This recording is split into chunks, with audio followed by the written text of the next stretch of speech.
It's cool. Well, we'll put this on YouTube hopefully. Yeah. See if it works. Yeah, we filmed some of our when we played War of the Ring, Oh gosh.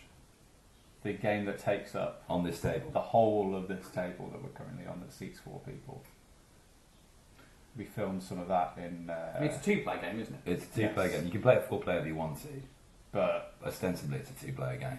What, like on the left hand, Dan's the right hand? you roll that dice, I'll roll this. So Brother's Tale of Two Sons. Yeah.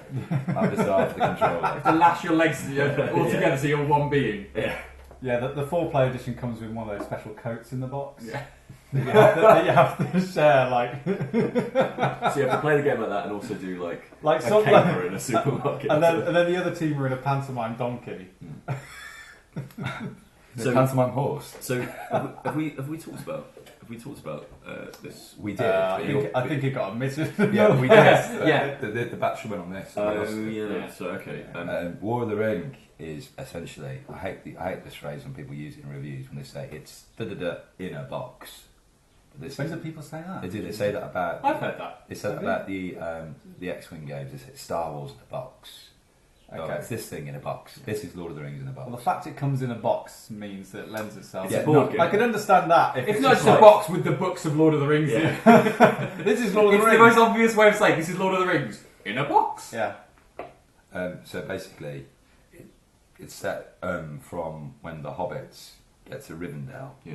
and My favourite bit. Yeah, asymmetrical play, where basically one team is the Fellowship and the allies, essentially the good peoples of Middle Earth, like Rohan, Gondor, the dwarves, that kind of thing, and the other person who was Sam was Sauron, Sauron's forces in Mordor.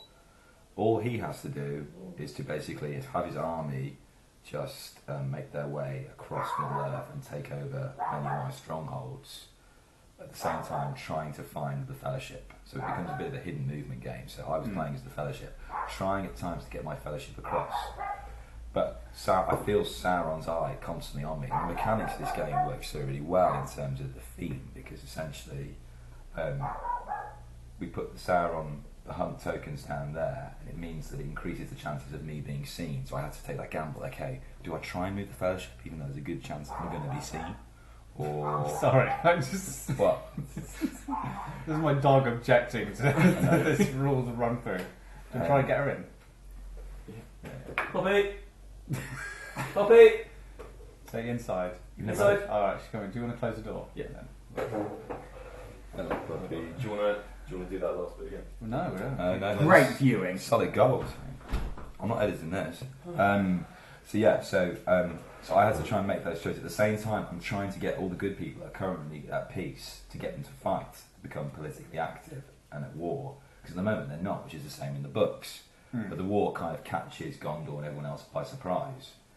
So I've got to make these choices. And what's great about it is that I was quite intimidated by the fact that the rule book had chapters, and to understand it, I watched like an hour-long playthrough of it, which helped a lot. We both did that. So I've never done so much prep for a game in my life. No. And we were kind of intimidated by it, really. I was. So you've got this huge kind of board. But what's great is that it's actually a lot of it is mitigated by dice. So you roll certain dice, and that limits you in terms of the choices you make. It doesn't limit you too much, but it limits you just enough that you feel that, okay, I can have a strategy here, but it may be subject to change depending on the dice roll. And it felt so good. The Ares Games who made this, is the reason why it's a classic, is because they've immersed themselves in the book so much that if you love the books like I do, if you just played the books, all the choices you make would make so much sense mechanically.